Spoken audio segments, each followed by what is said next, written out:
de desigrejados no Brasil.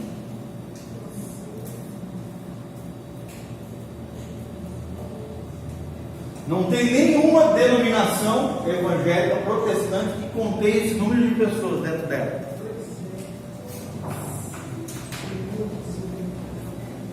Para vocês verem como existem isso, né? Existe essa. Tem uma chave que ficou aqui não nessa aula, né? Não, eu saiba não. Obrigado. Tá? Então, infelizmente isso acontece, né? E é um cuidado que a gente tem que ter.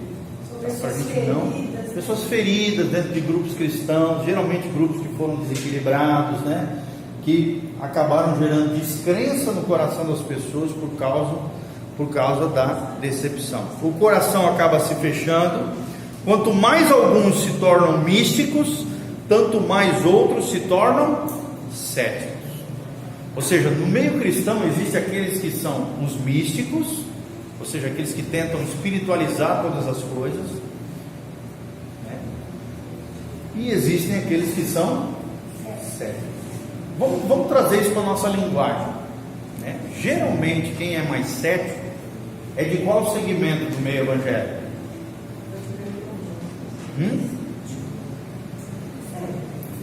Pentecostal ou tradicional?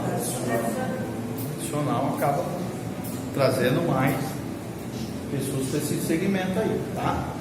E o pentecostal é mais quem? Aqueles que têm uma tendência maior ao edicídio. Quem são maiores no Brasil hoje? Os pentecostais ou os tradicionais? Os neopentecostais, falando nessa linguagem que nós estamos falando, estão dentro dos pentecostais, tá? Quem tem mais hoje no Brasil? Sem dúvida nenhuma, tá? Então, nosso contexto brasileiro, existem os pentecostais são maioria, tá? Hoje no Brasil existem pelo menos 5 grandes grupos cristãos, tá? Vou escrever aqui para vocês. Existem os tradicionais,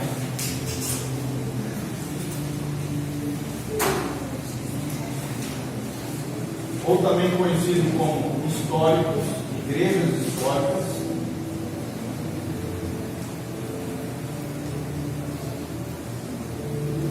Existem os pentecostais,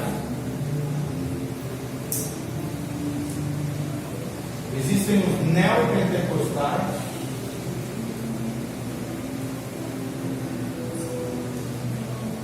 existe o movimento de comunidades,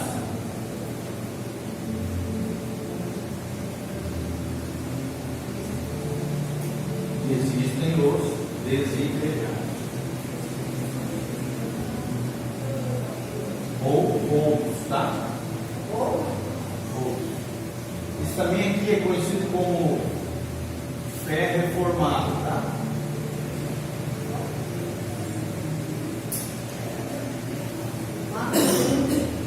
O que seria isso? O pensamento deles? Desigrejados, barra outros.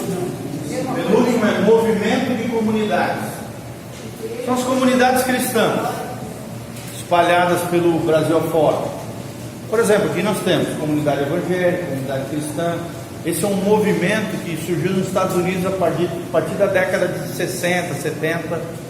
São as fellowships que se chamam, tá? Movimentos de comunidades cristãs. Eu nasci dentro desse movimento, tá? Meu pai foi fundador de várias comunidades cristãs. A Betel está dentro desse grupo aqui, tá? Só que tem também um pouquinho de... Não muito, mas tem. Assim que eu digo, tem. Nós somos dentro desse grupo aqui, vocês podem ter certeza disso, tá? Mais para dentro desse grupo, porque nós fazemos parte dos batistas. Nós somos, na verdade, uma ramificação dos batistas que são igrejas históricas, tá? Por isso que nós estamos aqui. Beleza? Então, entre os tradicionais estão os batistas, metodistas, presbiterianos e todas as suas ramificações. Presbiteriano Renovado, IPI, Presbiteriana do Brasil, Metodista, também tem uns 4, 5 metodistas. Batista tem uns 7, 8 tipos de batista, fora os independentes como nós. Nós somos uma igreja batista, nos moldes batistas, né? Igreja histórica, só que não ligada à convenção nem nada. Então é uma igreja batista local. Adventista está ali. Adventista está dentro, tá nesse grupamento aqui. E a Assembleia? Assembleia, Deus é amor, quadrangular, tudo é pentecostal. A do bispo também, né? As neopentecostais é Sara Nossa Terra, Bola de Neve. Bola de Neve, que mais? Comunidade.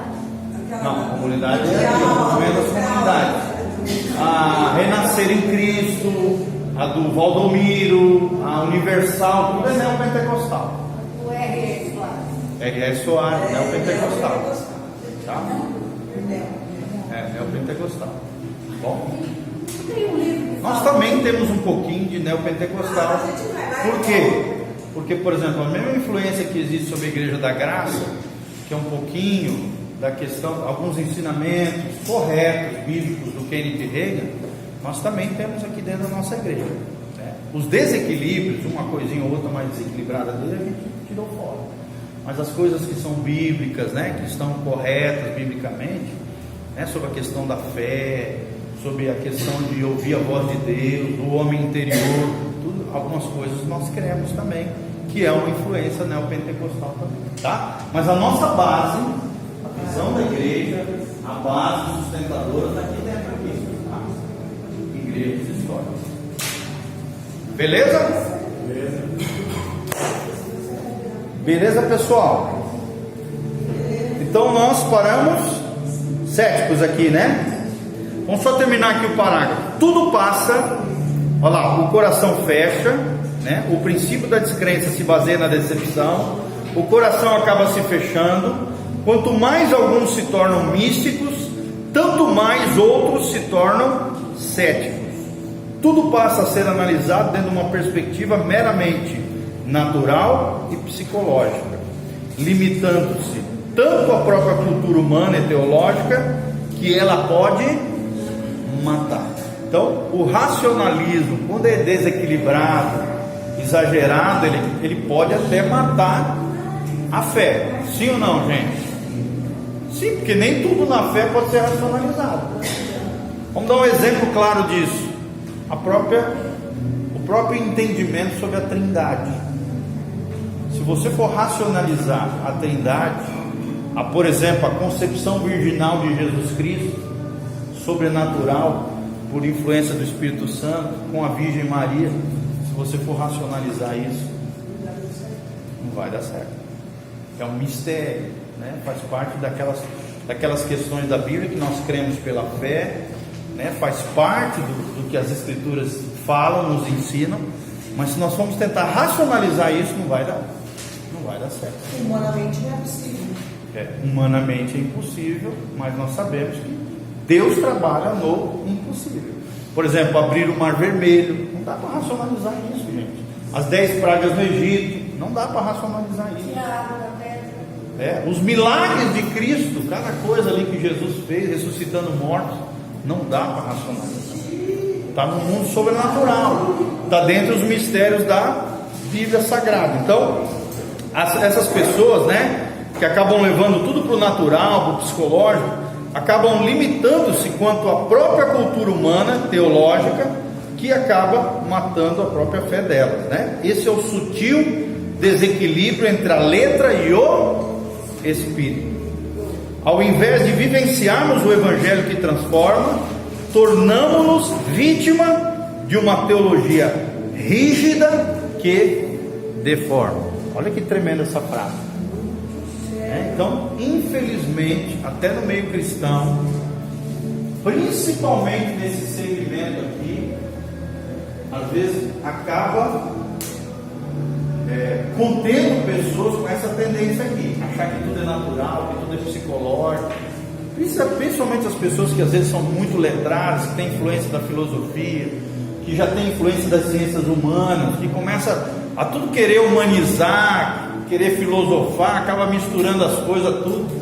Gente, vira uma farofa, acabam até perdendo a fé. Eu já vi muitos amigos meus, né, pessoas queridas, preciosas da igreja, quando começaram a ler algumas coisas, endoidar com alguns livros aí, não conseguiram discernir o bom do mal, o certo do errado, começaram a comer esses livros, engolir tudo como se fosse verdade, perderam até a fé. Alguns até já se suicidaram, alguns estão em depressão profunda. Esse dia mesmo, um amigo meu me ligou, falei para vocês, e um colega meu que está em depressão profunda, já tentou se matar 3 vezes, porque começou a entrar nessas piras, começou a duvidar de tudo, Deus não existe, ateísmo, ceticismo e loucura, racionalizar, a influência terrível, tudo quanto é literatura terrível. Então a gente precisa tomar esse cuidado, tá? Eu não estou fazendo apologia à burrice aqui, pelo contrário, vocês sabem o quanto a gente estuda, né? O quanto eu incentivo vocês a lerem, só que a gente tem que tomar muito cuidado, porque existem literaturas perniciosas, existem literaturas que são tão demoníacas que podem destruir a fé de uma pessoa. Sim, podem. Se você não tiver equilíbrio, você vai por breve, espiritualmente falando, tá bom? Por isso, a importância disso que vocês estão fazendo aqui, crescer nas coisas de Deus.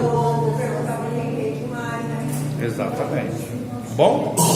E outra coisa, qualquer luta, conflito, problema, crise existencial, buscar ajuda, gente. Buscar um amigo, abrir o coração, receber uma oração, né? Se aconselhar, é importante isso. Nem sempre a gente está bem, sim ou não, gente? Quem já passou aqui por alguma crise existencial aqui? Todos nós já passamos, tá? Não pensa que pastores também não passam. Passam sim. Nós somos terrivelmente atacados, até com ceticismo, com coisas terríveis, tá? Então a gente tem que manter a sobriedade e o equilíbrio mental, psicológico, espiritual e emocional, tá bom? Vamos orar então, gente? Deus abençoe. Valeu.